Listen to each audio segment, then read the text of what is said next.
everyone and welcome back to the second episode of Dead After Dark. So I'm sorry I wasn't here last week. I had to take care of some personal issues and I just wasn't able to film. But last week's episode was really good. It was nice to see Tara again and, see a different kind of community and, it was fun. But we're going to be moving right along to Season 7, Episode 7, Sing Me a Song. Now, I thought that this episode was probably the best since The Cell. It was really, really good to see Carl have a little bit of character development and have a big episode where he had his own time and he had, just a chance to kind of show everyone really what he's made of. So next I wrote that Rick and Aaron are out desperately looking for things to give to the saviours and they come across a boat that they were led to by signs that said there was supplies, there was water and all sorts of things on this boat. But when they got there, there was a big pond walkers, whatever.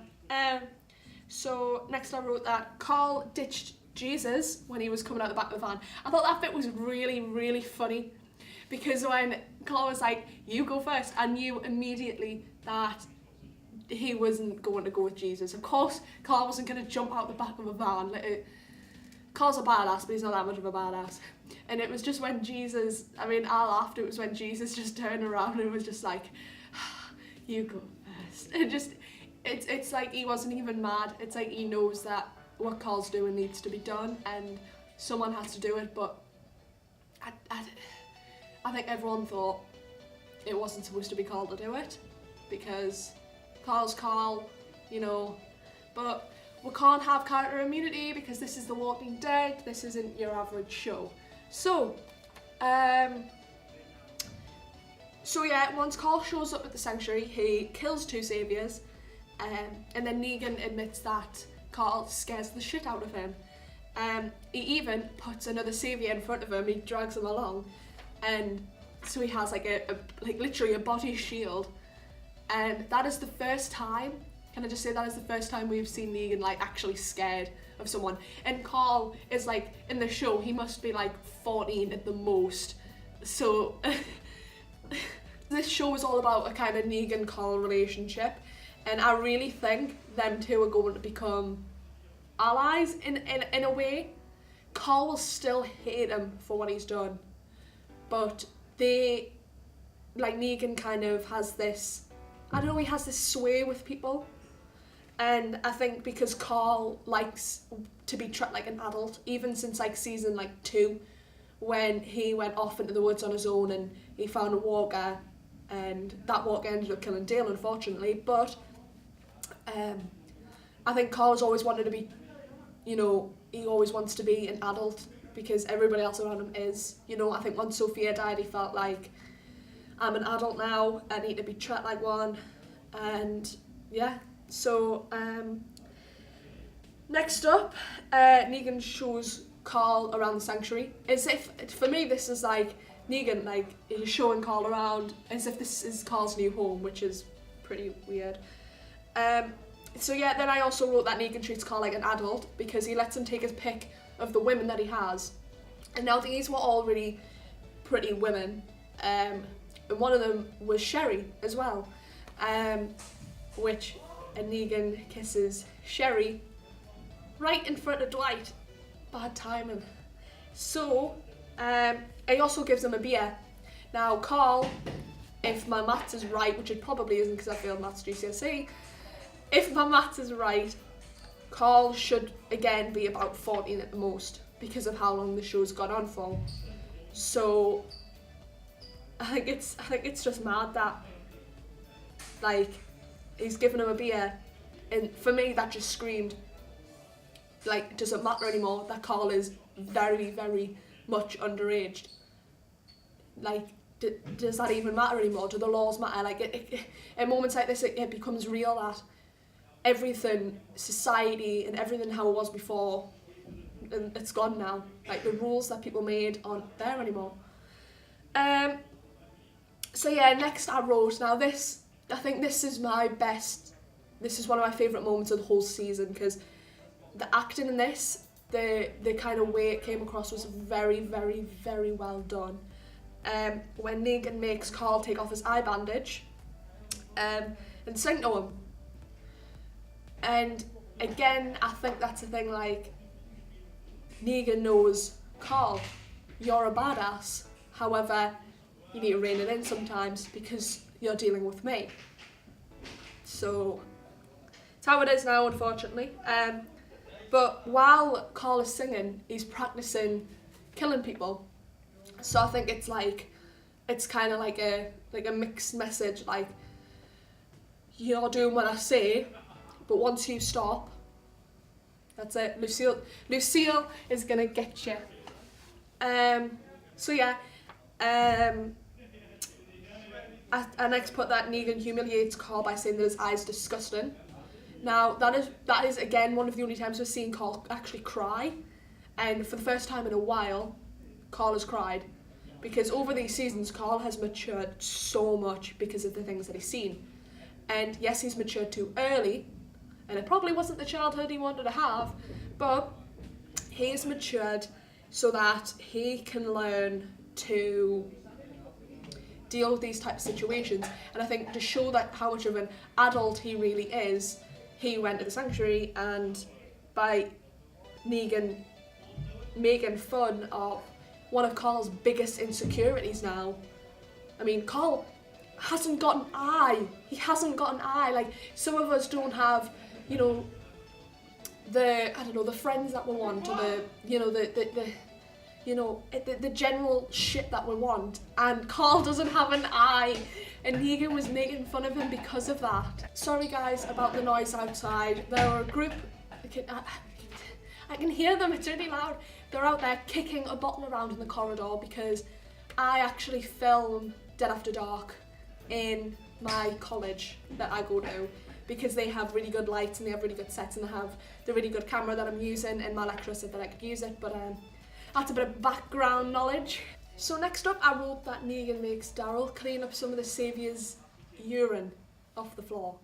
Now that is probably the most degrading thing anyone can do, cleaning up someone's bodily fluids.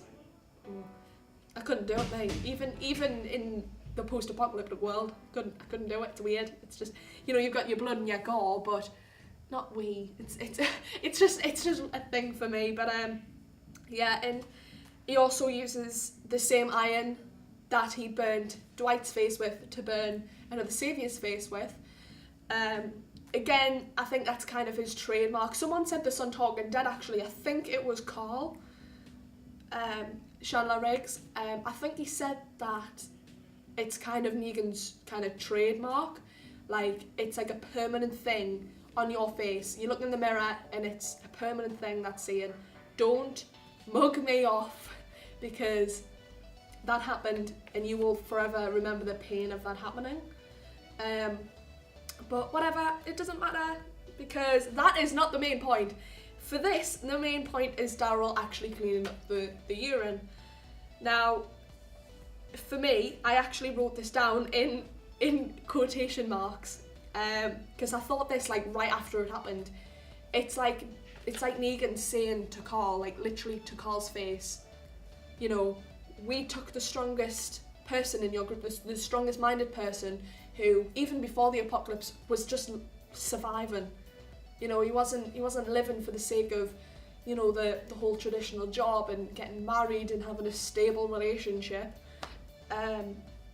It was to survive, and we find that out because he has, you know, history with his brother, who unfortunately died, Merle, Rip, and his dad, who, you know, treated him and Merle like shit, so that Merle and Daryl had to go off and do their own thing all the time.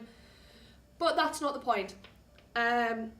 So for me, Daryl was the strongest minded person because he could take more and kind of use it as fuel rather than use it as a disadvantage.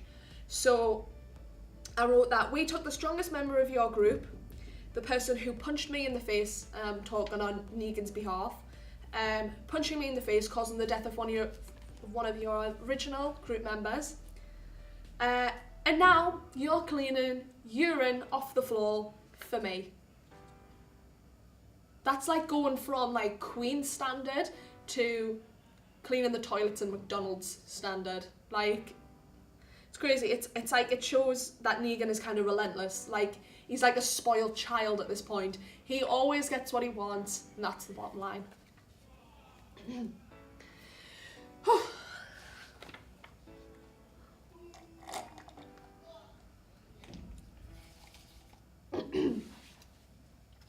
So, next up we have some questions from Talking Dead that I found in the comment section, like I did last time, of Talking Dead's Instagram. So the first question was, who was the note from in Daryl's cell? Personally, I think it's from Dwight or Sherry.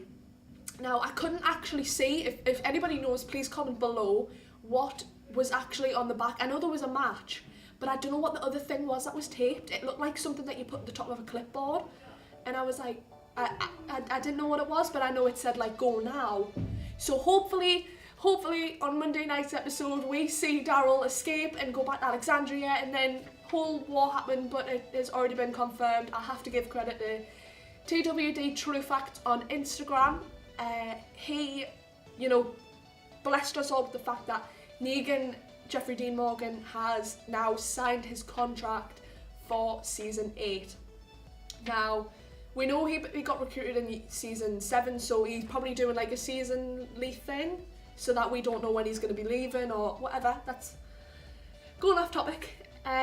So I think the note was definitely from Sherry or Daryl, because Sherry or Dwight, because I think they both want to help him. So the next question is, how will Rick react when he finds out that Carl went to the sanctuary, killed people, and then led Negan back to Alexandria for possibly more death?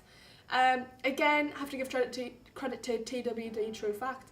He told us that 3 named characters in the show are going to die in the mid-season finale. Now, I don't want it to always be season premiere. Like, this is when Negan is in the picture. Season premiere, someone dies. Mid-season premiere, someone dies. And then mid-season finale, someone dies. And I just, it's going to get boring after a while. We've already lost Glenn and Abraham. At this point, we're pretty numb to the death. The death is kind of inevitable, like it has always been, but I think it kind of reminds people that anyone can die at any point, but we kind of knew that already. Like, please, EMC, please stop with the death, because it kind of needs to be a different storyline now. I mean, even the ratings have dropped for other episodes, and it's getting a bit sloppy, to be honest, and I never thought I'd say that, but, I think that Rick will be furious with Carl. Like, he will probably be more angry at Carl than he has ever been that we've seen of, because Negan was holding Judith, and he was there, he was making himself at home, and it's weird because he's been there a grand total of 2 times, which is, not enough times for someone to be like, oh, I'll just make myself at home. So it's pretty weird. The next question is, how do you think Morgan and Carol will react when they find out about Glenn and Abraham? I think Morgan won't care. I think Morgan will be there for people. He'll be the shoulder that people can cry on, and this will be where we see Morgan more, and we get to see what, kind of how he deals with loss now after, his son and his wife died, and he just totally went off the rails. I think Carol will be absolutely devastated. I think Carol will break her kind of Susie Homemaker appearance, and she will just break down, because her and Glenn kind of started this whole thing together, and even Carol and Abraham had a bit of a kind of flirt a little bit. I can't remember when it was. I think it was when they first showed up at Alexandria, when everything seemed to be good and happy, and little did they know that it wasn't going to be, and it was going to be one of the worst decisions that they had ever made. Anyway, so the next question is, why is Negan picking certain people to kill, even if they've done something wrong and broke the rules? I think because Negan's like Daryl in that way. Negan can see through people. He can tell if they're a good person or a bad person, a badass or a wimp, or like say if Negan and Father Gabriel got put in a situation, he would realise that Father Gabriel is basically a broken man. And with Carl, Negan's realised that Carl is, people underestimate him because Carl is a badass. And not because he's lost his eye, but I think losing his eye has brought out a fire. It's kind of lit a fire under his arse and just got him going. It's the same with Daryl. He can tell that Daryl will eventually just accept what it is and join Negan, and so Negan can build up this army of badasses that he has met over the period of time where The Walking Dead is based. Thank you all for watching episode 2 of Dead After Dark. Don't forget to check me and my friends Regs and Lewis out on the 3 Count. My friend Dale on the 3 Count Gaming, where he plays demos of scary games, and it is actually really funny. We have our whole class in college watching his videos, and it's pretty fun stuff. So thank you again for watching, and I'll see you all next week. Bye. Bye. Bye, Felicia.